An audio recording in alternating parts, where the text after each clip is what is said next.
सिवान की गलियों में आज भी उसके नाम की गूंज सुनाई देती है। भले ही वो इस दुनिया में नहीं है, लेकिन उसके किस्से अब भी जिंदा हैं। लोग फुसफुसाकर उसके बारे में बातें करते हैं, जैसे वो कभी भी लौट सकता हो। वो जितना ताकतवर था, उतना ही दुस्साहसी भी। एक बार की बात है, जब वो स्कूल का निरीक्षण करने निकला। उसके साथ उसके आदमी तो थे ही, लेकिन उनमें से एक वो था जिसे पुलिस मोस्ट वांटेड घोषित कर चुकी थी। जब इस बारे में डीसीपी संजीव कुमार को भनक लगी, तो उन्होंने बिना वक्त गंवाए मौके पर पहुंचने का फैसला किया। जैसे ही उन्होंने उसे घेरा, माहौल गर्म हो गया। यह आदमी गिरफ्तार होगा, डीसीपी ने सख्त लहजे में कहा। लेकिन वो कहां मानने वाला था। उसने उल्टा पुलिस से ही भिड़ने की ठान ली। अरे डीसीपी साहब, आपको नहीं पता यह इलाका किसका है, उसने एक कुटिल मुस्कान के साथ कहा। कानून किसी का नहीं होता, डीसीपी ने पलटकर जवाब दिया। बात बढ़ने लगी और फिर अचानक वो हुआ जिसकी किसी ने उम्मीद नहीं की थी। उसने सीधे डीसीपी को थप्पड़ जड़ दिया। पूरा इलाका सन्न रह गया। पुलिस का खून खौल उठा। अगले ही पल हुक्म हुआ, गिरफ्तार करो इसे। लेकिन वो कोई आम अपराधी नहीं था, भागने में माहिर था, और जब वापस लौटा तो और भी ताकतवर बनकर। उसके बाद जो हुआ वो इतिहास है। लेकिन अब सवाल यह उठता है कि जब वो नहीं रहा, तो उसकी जगह कौन ले रहा है? क्या सिवान का कोई नया बाहुबली उभर रहा है? सिवान की गलियों में अब भी उसकी दहशत जिंदा है, लेकिन उसकी गद्दी खाली पड़ी है। उसका बेटा ओसामा अपने पिता की जमीन जायदाद और करोड़ों की दौलत का वारिस तो बन गया, लेकिन वो नाम और रुतबा नहीं कमा सका जो उसके पिता के पास था। उसकी पत्नी ने भी कोशिश की, राजनीति में हाथ आजमाया, चुनाव लड़े, लेकिन आज तक जीत नहीं सकी। लेकिन कहानी में असली ट्विस्ट तो यह है कि जिसने उसकी जगह ली है वो कोई और नहीं, बल्कि उसी का परछाई बनकर काम करने वाले शख्स का बेटा है। हालात ऐसे हैं कि अब शहाबुद्दीन का ही परिवार उसकी दहशत के साए में जीने को मजबूर है। यह वही सिवान है जहां कुछ लोग उसे भगवान तक कहने से पीछे नहीं हटते, लेकिन हकीकत यह है कि उसके किए गए गुनाहों की लिस्ट इतनी लंबी है कि उसके अच्छे कर्म उसकी परछाई तक नहीं छू सकते। अगर आपको यकीन न हो तो तेजाब कांड का नाम ही काफी है। लेकिन इससे पहले कि हम आपको उस खौफनाक रात की कहानी सुनाएं, एक जरूरी बात, अगर आपने अब तक हमारे चैनल को सब्सक्राइब नहीं किया है तो अभी कर लीजिए और नोटिफिकेशन बेल दबा दीजिए, ताकि ऐसी अनसुनी और सच्ची कहानियां आप मिस न करें। और अगर आप पहले से हमारे सब्सक्राइबर हैं तो यकीन मानिए, हमारे लिए आपसे बेहतर कोई नहीं। चलिए अब उस रात की कहानी पर वापस आते हैं। 16 अगस्त साल 2004। ये वो तारीख थी जब सिवान के एक दुकानदार चंदा बाबू की दुनिया उजड़ गई। उनकी 2 दुकानें थीं, एक किराने की और दूसरी परचून की। उस रात जब वह खुद दुकान पर नहीं थे, उनके दोनों बेटे दुकान संभाल रहे थे। एक दुकान पर सतीश और दूसरी पर गिरीश। दुकान पर सब कुछ पहले की तरह ही चल रहा था, लेकिन किसी को क्या पता था कि अगले कुछ मिनटों में जिंदगी हमेशा के लिए बदलने वाली है। कुछ बदमाश वहां आए और सीधे धमकी देने लगे। 2 लाख रुपए रंगदारी चाहिए, अभी के अभी। उनमें से एक ने ठेठ अंदाज में कहा। दुकान पर बैठे चंदा बाबू के बेटे सतीश ने साफ इनकार कर दिया। रंगदारी? तुम लोग पागल हो गए हो क्या? उसने गुस्से में जवाब दिया। लेकिन यह सुनकर बदमाश और भड़क गए। बात इतनी बढ़ गई कि धक्का मुक्की शुरू हो गई। सतीश को समझ आ गया था कि हालात काबू से बाहर हो रहे हैं। वह तेजी से घर की ओर भागा और वहां से तेजाब की बोतल उठा लाया। वापस आकर उसने बदमाशों पर तेजाब उछाल दिया, लेकिन यह कदम उसके लिए बहुत भारी पड़ गया। बदमाश तिलमिला गए थे। उनका गुस्सा अब 7वें आसमान पर था। उन्होंने ताबड़तोड़ हमला किया और दुकान में आग लगा दी। उस वक्त चंदा बाबू का तीसरा बेटा राजीव छिपकर यह सब देख रहा था, लेकिन उसकी नजर बच नहीं सकी।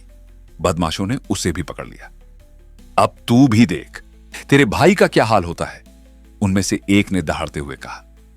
उन्होंने सतीश और गिरीश को रस्सियों से बांध दिया और फिर वो किया जिसकी कल्पना भी रूह कंपा दे। एक पूरी बाल्टी तेजाब उठाई और दोनों भाइयों के ऊपर उड़ेल दी।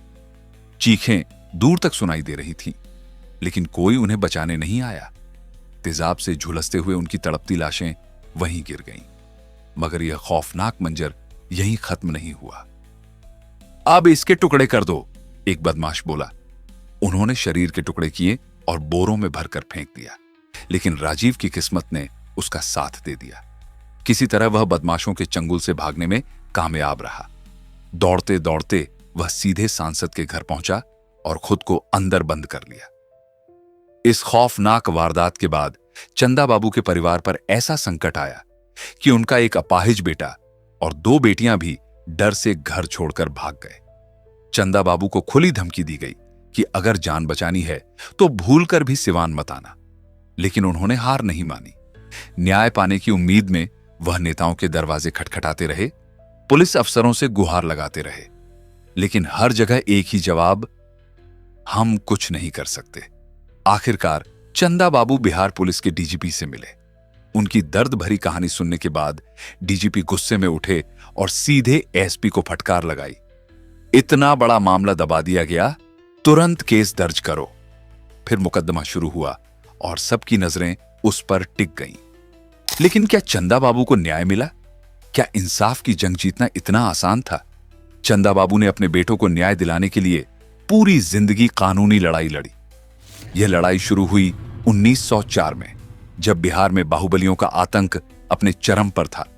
कानून ताकतवरों के इशारे पर नाचता था और आम आदमी के लिए इंसाफ सिर्फ एक सपना था। लेकिन वक्त बदला। नीतीश सरकार ने शहाबुद्दीन के खिलाफ कार्रवाई की और मामला कोर्ट में लंबा खींचता चला गया। फिर आया वह साल जिसने चंदा बाबू की बची खुची उम्मीद भी तोड़ दी।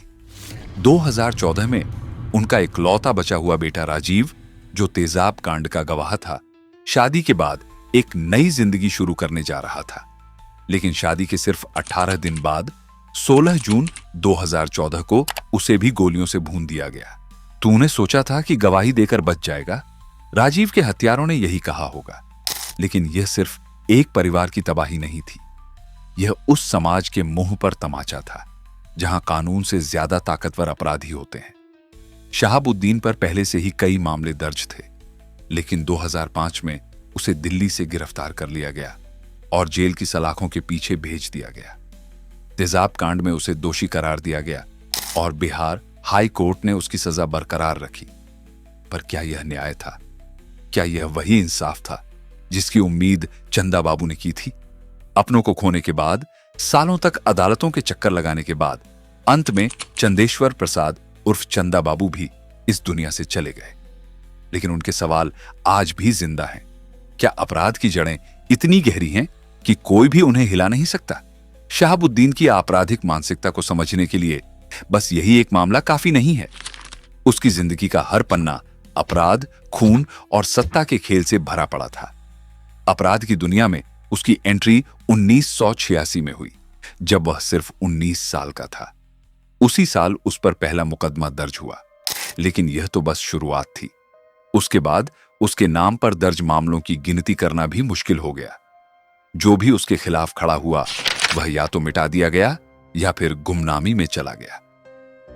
अगर आपने वेब सीरीज रंगबाज डर की राजनीति देखी हो, तो आने वाली कहानी के कुछ दृश्य आपको जाने पहचाने लग सकते हैं। लेकिन यह सिर्फ एक कहानी नहीं, एक कड़वी सच्चाई है। एक ऐसी सच्चाई जो हमारे समाज की न्याय व्यवस्था को आईना दिखाती है। चंद्रशेखर प्रसाद की कहानी सिर्फ एक व्यक्ति की नहीं, बल्कि एक विचारधारा की थी। एक ऐसा सपना जिसमें समाज की असमानता को मिटाने की आग थी। उनका जन्म 20 सितंबर 1964 को बिहार के सिवान जिले में एक साधारण परिवार में हुआ।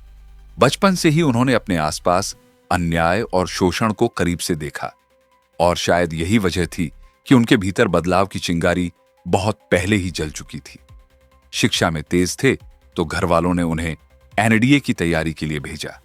लेकिन कुछ ही समय में उन्हें एहसास हुआ कि उनकी राह कुछ और है।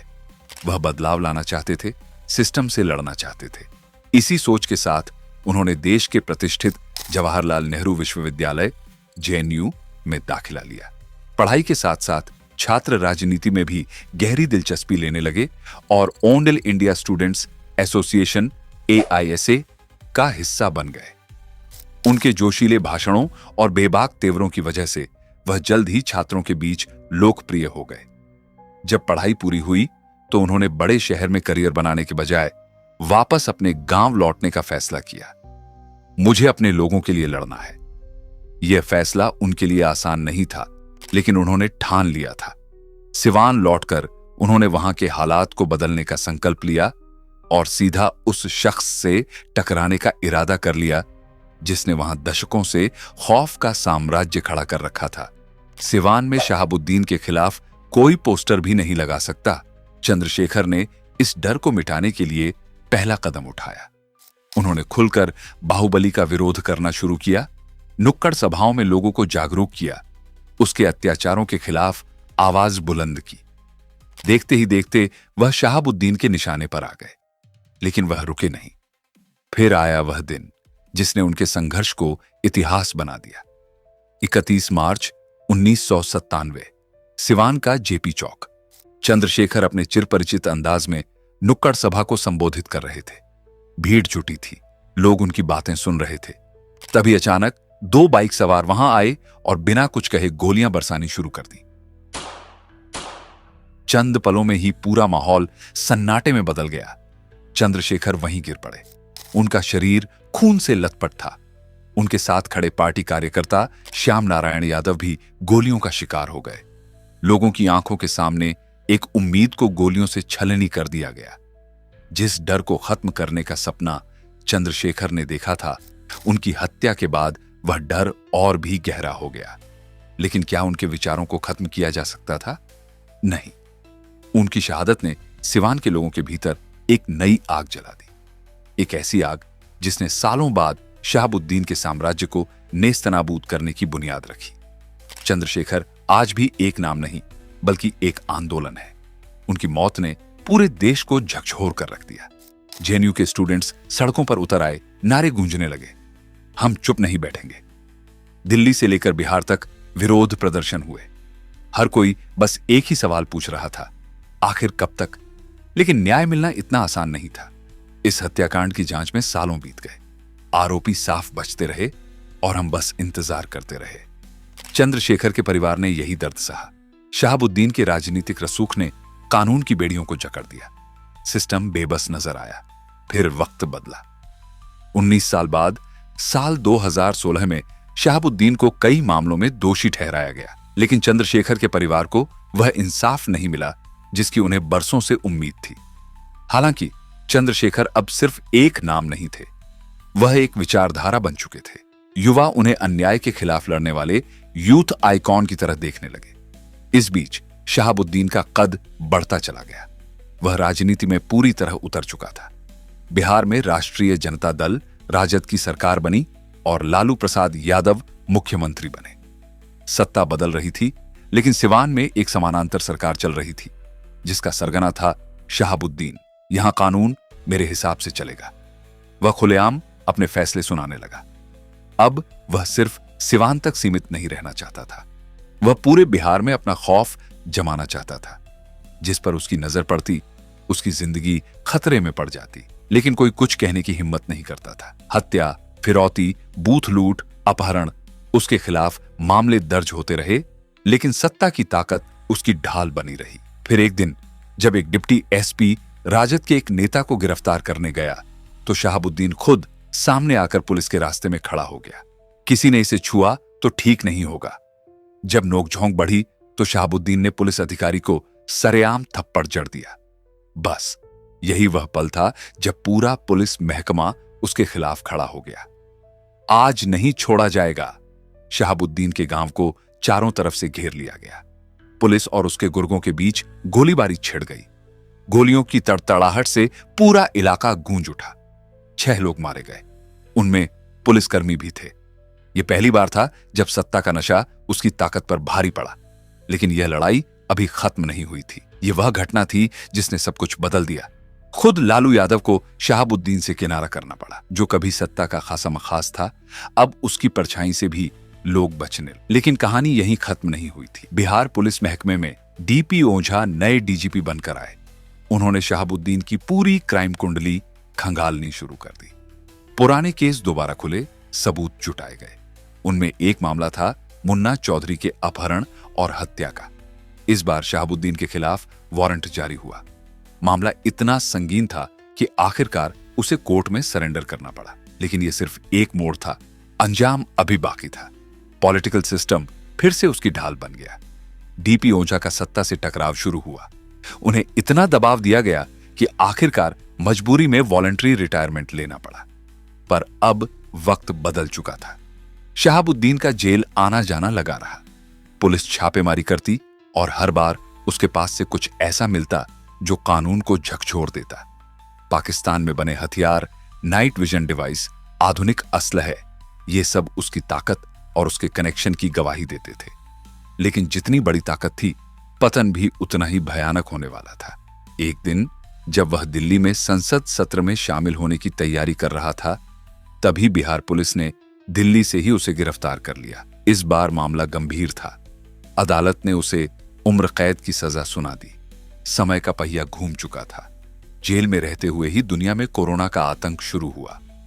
शहाबुद्दीन भी इस महामारी की चपेट में आ गया। इलाज के दौरान 1 मई 2021 को अस्पताल के एक बेड पर उसकी मौत हो गई। जो कभी सिवान में आतंक का दूसरा नाम था, आज वह खुद गुमनामी की धुंध में खो चुका था। लेकिन क्या उसके जाने से उसका साम्राज्य खत्म हो गया? नहीं। शहाबुद्दीन के द्वार में उसके आसपास रहने वाले कई लड़के उसके हर कांड में शामिल होते थे। उनमें से 2 नाम खास थे, अयूब खान और रईस खान। ये दोनों भाई शहाबुद्दीन की पर्सनैलिटी से इतने प्रभावित थे कि उन्होंने उसे अपना भगवान मान लिया था। भाई जैसा बनने के लिए जान भी दे देंगे। पर हकीकत यह थी कि उनके पास कोई और चॉइस ही नहीं थी। शहाबुद्दीन के खिलाफ जाने का मतलब था सीधा मौत। लेकिन दुनिया में वक्त से बड़ा कोई बादशाह नहीं होता। वक्त जिसके साथ होता है वो राजा होता है। पर जिस दिन वक्त खिलाफ हो जाए तो चींटी भी हाथी को गिरा देती है। शहाबुद्दीन के साथ भी यही हुआ। जब उसका वक्त बदला तो वो चाहे जितना भी जोर लगा ले, उसका पुराना रसूख कभी वापस नहीं आ सका। एक जमाना था जब शहाबुद्दीन जिस इलाके से चुनाव लड़ता, वहां उसके विरोध में कोई पोस्टर तक नहीं लगा सकता था। लेकिन साल 2005 में पहली बार उसकी हुकूमत को खुली चुनौती मिली। जिस खान ब्रदर्स, अयूब खान और रईस खान ने हमेशा उसे अपना आदर्श माना था, उनके पिता कमरुल हक ने ही उसके खिलाफ मोर्चा खोल दिया।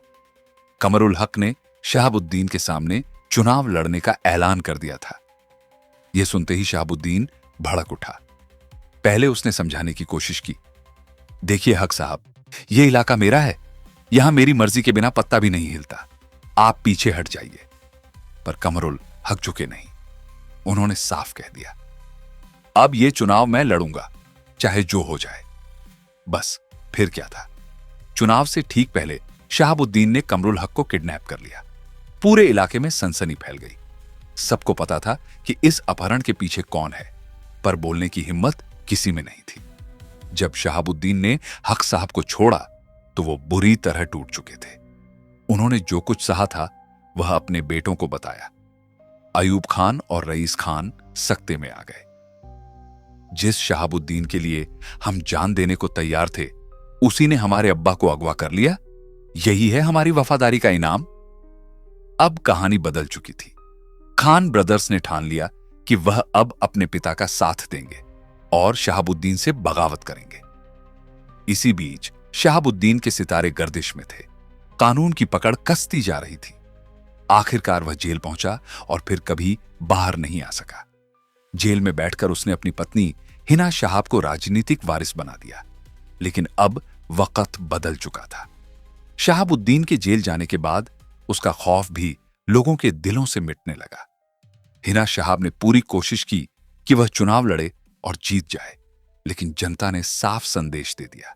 अब सिवान पर शहाबुद्दीन का राज खत्म। इधर खान ब्रदर्स का दबदबा बढ़ता जा रहा था। अब वही सिवान जो कभी शहाबुद्दीन के इशारे पर चलता था, खान ब्रदर्स के कब्जे में जा चुका। लेकिन यहां भी कहानी अधूरी नहीं थी। अयूब खान अब पूरी तरह अपराध की दुनिया में डूब चुका था। वहीं रईस खान ने वही तरीका अपनाया जो कभी शहाबुद्दीन ने अपनाया। नेता बनो लेकिन गुनाह मत छोड़ो। रईस खान अब राजनीति का मुखौटा पहन चुका था, लेकिन असल में वह उसी पुराने खेल को खेल रहा था जो कभी शहाबुद्दीन खेलता था। समय बदलता है, चेहरे बदलते हैं पर कहानियां वही रहती हैं। रईस खान ने भले ही राजनीति के मैदान में अब तक अपनी मजबूत पकड़ न बनाई हो, लेकिन शहाबुद्दीन के खानदान से उसकी ठनी रहती है। ये तनातनी यूं ही चल रही थी। लेकिन 4 अप्रैल 2022 को मामला और गर्म हो गया। उस दिन रईस खान अपने गांव में था जब AK-47 से ताबड़तोड़ फायरिंग हुई। गोलियों की आवाज से पूरा इलाका दहल उठा। रईस खान किसी तरह बच निकला, मगर उसके साथ खड़े 2 लोग वहीं ढेर हो गए। ये हमला किसने करवाया?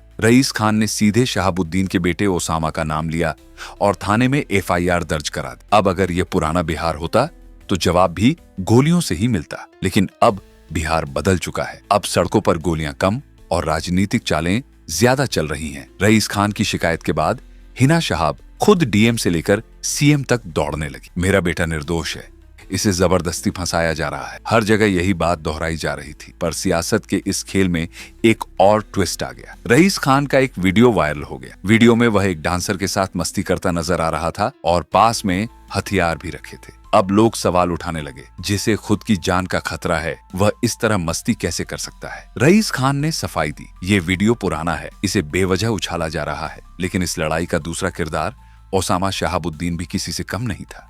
उसका जलवा भी किसी गैंगस्टर से कम नहीं। पिता की ही तरह उस पर भी शूटआउट के कई मामले दर्ज हैं।